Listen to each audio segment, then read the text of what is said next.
Vamos a meternos en la próxima nota de Ciudadanos y en este caso vamos a apelar a la pantalla, a la virtualidad, y tiene la amabilidad enorme de atendernos Carolina Dávila, quien es politóloga, quien es creadora también del segmento de Spotify En qué anda la política, y también es presidenta de la Asociación de Prensa Parlamentaria de nuestro país, de Argentina. Con ella vamos a analizar algo de lo que está ocurriendo, o mejor dicho, de lo que puede llegar a ocurrir en esta etapa de transición hasta el próximo 10 de diciembre y de ahí en más la nueva formación que tenga en ambas cámaras legislativas nuestro país, y sobre todo, bueno, teniendo en cuenta este clima enorme de incertidumbre, de sensibilidad económica, de sensibilidad social y de crisis.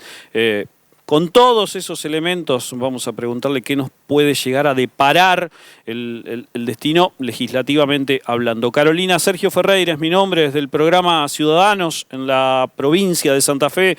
Te estoy saludando. ¿Cómo va? Hola, ¿qué tal, Sergio? Buenas noches, un gusto y un placer. Les agradezco también la invitación de estar en este programa. Bueno, ¿qué se está viviendo por este tiempo en el Congreso de la Nación? Hay toda una situación que tiene que ver, bueno, creo que lo último bastante más convocante, por lo menos desde aquí, desde Santa Fe, había sido la aprobación de la ley de alquileres, pero también hay otras cuestiones en el medio que quizás no tienen tanta prensa, no llegan con tanto conocimiento, pero que también suman a este cúmulo de situaciones que, bueno, tienen que ver con esta crisis económica, con este contexto económico. ¿Qué se puede decir de aquí al 10 de diciembre, Carolina? Bueno, justamente el Congreso se reactivó esta semana luego de conocerse el resultado de las elecciones generales. Se reunió la Comisión de Presupuesto y Hacienda para comenzar a tratar el presupuesto 2024. Fueron varios funcionarios del Poder Nacional a hablar, a exponer, estuvieron como invitados. Y lo que se intenta acá es armar esta hoja de ruta que tendrá el próximo presidente de cara por lo menos al próximo año, y sobre todo cuáles son esos ajustes que se van a ir haciendo. Recordemos que el presupuesto lo armó el actual ministro de Economía y también candidato a presidente, Sergio Massa, por lo cual él lo que se intenta hacer es darle esa previsibilidad el próximo año, con todas las especulaciones en torno a que podría ser él el próximo presidente. De hecho, el año pasado, y esto hay que destacarlo, Sergio Massa era el presidente de la Cámara de Diputados. Exacto. Y logró aprobar este presupuesto con un amplio consenso de todo el espectro político. Él tiene una facilidad para poder hacer estos consensos dentro del Congreso de la Nación. Habrá que esperar cómo sigue este cronograma, porque sabemos que el presupuesto no se va a aprobar antes de la segunda vuelta, así que hay muchas especulaciones en torno a eso. Por otro lado, el Senado trató pliegos de jueces, avanzó en esto el oficialismo, así que estos son los temas actuales. Pero también hay que decir que la performance legislativa durante este año bajó muchísimo, más allá de la cuestión electoral, que sabemos que siempre el Congreso de la Nación tiene muchas menos sesiones cuando hay campaña electoral. También hay que decir que estuvo muy trabado por los números ajustados tanto en la Cámara de Diputados como el Senado de la Nación. Ahora bien, ya tenemos la nueva conformación de este Congreso de la Nación, que le da una cierta ventaja al oficialismo, a Unión por la Patria, por los próximos 2 años, ¿no? Pudo subir 1 o 2 bancas, hay que ver por qué estaba en juego otra banca más, y por otro lado, sí tuvo un retroceso importante, Juntos por el Cambio, que disminuyó su banca en ambas cámaras del Congreso, y la irrupción de Javier Milei, que aumenta la cantidad de escaños tanto en la Cámara de Diputados y, para sorpresa, en el Senado de la Nación. ¿La Libertad Avanza y Unión por la Patria se repartieron esas bancas que perdió Juntos por el Cambio?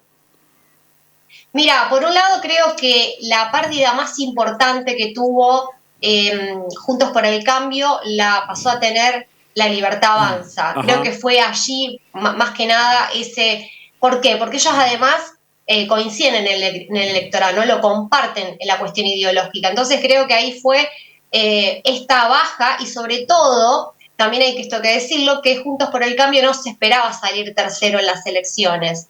Tenía muy buenos números actualmente en la Cámara de Diputados, tiene 116 y el oficialismo 118, y va a pasar a tener 93. Entonces, me parece que esta baja es significativa Claro que y sí. va a tener varios problemas para poder consensuar. De hecho, a estas horas se está hablando no solamente del rompimiento de Juntos por el Cambio, de esta separación, ¿no? En cuanto a cómo se va a continuar, a qué candidatos van a apoyar en una segunda vuelta, sino también una posibilidad de una alianza dentro del Congreso de la Nación entre, por lo menos, el bloque del PRO y la Libertad Avanza. ¿Les conviene? Y estratégicamente no. No, porque la bancada del radicalismo es muy importante en el Congreso y esto también le perjudicaría al PRO, que realmente al romper esto hace que disminuya aún más esto. Igualmente, acá está un comunicado del interbloque de Juntos por el Cambio en el Senado de la Nación apelando a la unidad. Es decir, que todo lo que se habló hasta el momento, por lo menos, no se prevé en el Senado de la Nación. Habrá que ver qué pasa con los diputados nacionales y si esto también sigue allí. Pero te digo que por estas horas es muy complicado poder saber, en el medio de toda esta incertidumbre política, cómo se va a conformar este nuevo Congreso, porque si bien ya están los números, va a haber una reconfiguración del poder político allí. Claramente. Carolina, te llevo, perdón, te llevo a una parte del pasado. ¿Cómo era la relación entre Milei y Massa en la Cámara de Diputados? Mira, la verdad hay una cuestión ambigua ahí, porque para la afuera se mostraba bastante mal esta relación, los choques, de hecho, incluso Javier Milei con varios representantes de Juntos por el Cambio. Pero lo que sucede atrás siempre es otra cuestión. ¿Por qué? Porque siempre las negociaciones se dan fuera de cámara. Las reuniones en los pasillos, las reuniones en secreto, cómo se dan estas negociaciones. La relación no es mala, nunca lo ha sido. De hecho, Sergio Massa siempre ha tendido todos los puentes con todos los dirigentes políticos y con todos los jefes de los bloques, pero lo que estamos viendo ahora es, obviamente, por una cuestión electoral y que son contrincantes, van a elevar ese discurso político. Claro que sí. Pero a nivel del Congreso de la Nación siempre han tenido diálogos entre todos, incluso Javier Milei con la izquierda, que la saluda, que intenta acercarse, con casi todos los bloques, ¿no? Pero después el discurso político, obviamente en el recinto vemos otra cosa, pero por detrás sucede otra. ¿Prosperó aquella situación en la que hace algunos días se enfrentaron dialécticamente y verbalmente Fernando Iglesias y la presidenta de la Cámara de Diputados? ¿Se dio esa cuestión de privilegio? ¿En qué terminó esa situación, Carolina? No, tienen muy mala relación. De hecho, Fernando Iglesias también tenía muchas diferencias con Sergio Massa. Tuvieron cruces muchas veces en muchas sesiones, donde hasta incluso se levantó Fernando Iglesias y se retiró del recinto. Y ahora exactamente pasa lo mismo con la presidenta del Senado, de Diputados, con Cecilia Moró. La verdad que la discusión subió bastante de tono. Él dijo que no había dicho eso, porque no le había insultado a ella, y ella finalmente, bueno, la situación fue muy complicada porque desde que ella asumió la presidencia en la Cámara de Diputados ha tenido ciertas diferencias y sobre todo lo que se habla al interior, ¿no?, del oficialismo, es que por ser mujer o ser la primera mujer en conducir esta Cámara ha tenido quizás algunas consecuencias porque las negociaciones se dan entre los varones y la dejan de lado a ella. Entonces creo que está también esta cuestión que se pone de lleno y por lo menos representa algo importante dentro de esta nueva conformación y de nuestra nueva titularidad de una mujer. Y por otro lado, me parece que la jugada de Fernando Iglesias sigue siempre siendo la misma, ¿no? Confrontar con el oficialismo, primero con Sergio Massa y ahora quien preside, que es Cecilia Moró. También estoy pensando en esto de las presidencias. Es una etapa única del país en la cual dos mujeres presiden las cámaras. Exactamente, sí, es algo histórico, por lo menos lo que tiene que ver también la Cámara de Diputados, que es la primera mujer que asume, y es un cambio que se está dando en la sociedad, que las mujeres puedan tener una mayor participación en las decisiones políticas y en ocupar cargos políticos. Igualmente está muy lejos. La nueva conformación del Congreso muestra la disminución de las mujeres, esto Sí, también hay que es decirlo, verdad. que más allá de tener una ley de paridad de género, los titulares de los interbloques y de los bloques incluso son todos varones.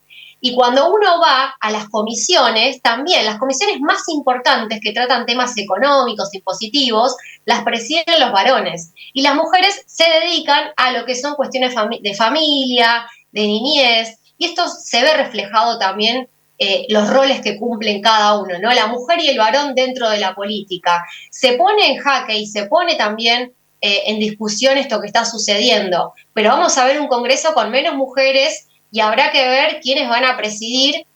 Bueno, ya sabemos que en el caso de que si gana Milei, el Senado lo va a presidir Villarroel, ¿no? Otra mujer. Pero en el caso de Sergio Massa, lo presidiría Agustín Rossi. Entonces habrá que ver qué pasa finalmente en la Cámara de Diputados, si va a ser otro varón o le van a dar la posibilidad de presidir a otra mujer. ¿Y las presidencias provisionales actualmente están en manos de...?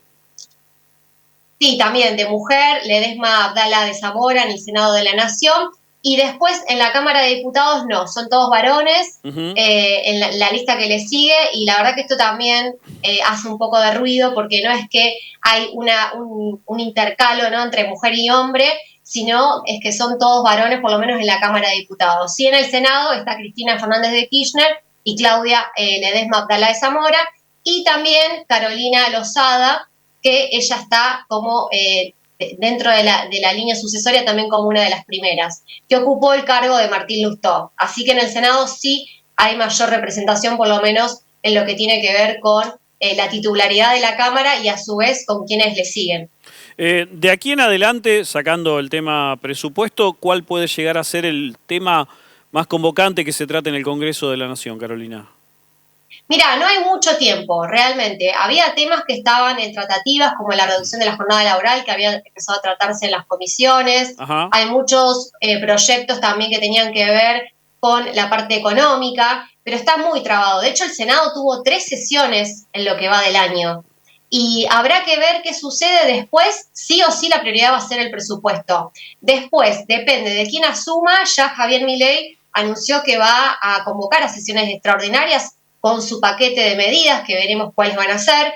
Y en el caso de que gane Sergio Massa, seguramente también el Congreso tendrá una mayor actividad, porque hay varios proyectos que están siendo esperados. La prioridad en este momento, insisto, es el presupuesto 2024, pero en agenda todavía no se conoce bien cuáles van a ser los otros proyectos, y sobre todo porque hay una gran diferencia en cuanto a los consensos políticos. Así que estaremos viendo qué sucede, pero el Senado está muy trabado y se ha visto durante todo este año que no se han podido poner de acuerdo.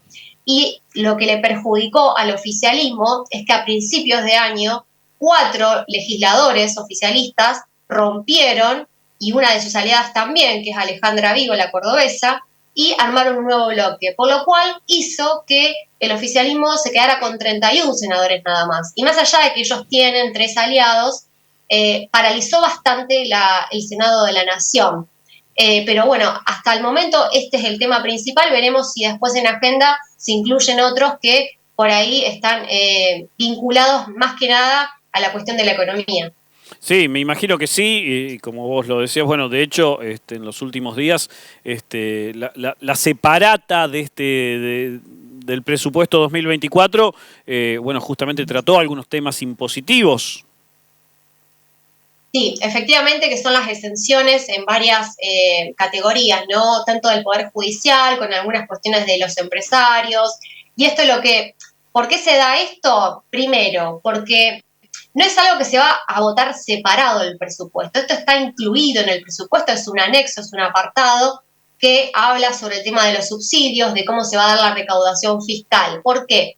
Porque por lo menos el objetivo principal de Sergio Massa es ir a un superávit fiscal, a un déficit cero, y esto es lo que intenta hacer, a través de la cuestión impositiva, poder lograr esta mejoría. Además, se habla de un incremento de la economía para el próximo año, por todo lo que tiene que ver con las exportaciones. Esto lo venía diciendo Sergio Massa, y va a ser esa función, ¿no? De darle ese crecimiento económico, o por lo menos decir, la Argentina, asuma quien asuma, va a tener un crecimiento para el próximo año. Pero ya la oposición está cuestionando quizás algunas cosas, porque se estima, por ejemplo, una inflación del 70%, después, por otro lado, un dólar oficial a 300, que esto ya viene muy desactualizado. Vemos que en los últimos meses la inflación se aceleró, que tenemos una inflación interanual ya de más del 130%, por lo cual, ¿cómo se bajaría esa inflación a un 70%? Y sobre todo, ¿cómo se contiene el aumento del dólar? Entonces creo que estas van a ser los principales desafíos a la hora de tratar este presupuesto y veremos, de acuerdo a los resultados electorales, cómo va a hacer Sergio Massa para poner esto de lleno y defender ese presupuesto. Carolina, muchísimas gracias por tu tiempo. No, gracias a ustedes por la invitación, un placer. Igualmente, Carolina Dávila con nosotros, politóloga, creadora del espacio de Spotify ¿En qué anda la política? Y presidenta de la Asociación de Prensa Parlamentaria de la Argentina. Bueno, dialogando muy amablemente con nosotros acerca de lo que se configura como la nueva formación en el Congreso de la Nación y este lapso que queda hasta el 10 de diciembre con justamente esta formación y que de alguna forma va a dejar el espacio hacia el nuevo gobierno, hacia la nueva gestión. Han sido, bueno, justamente estos minutos, bueno, de alguna forma para analizar este tema.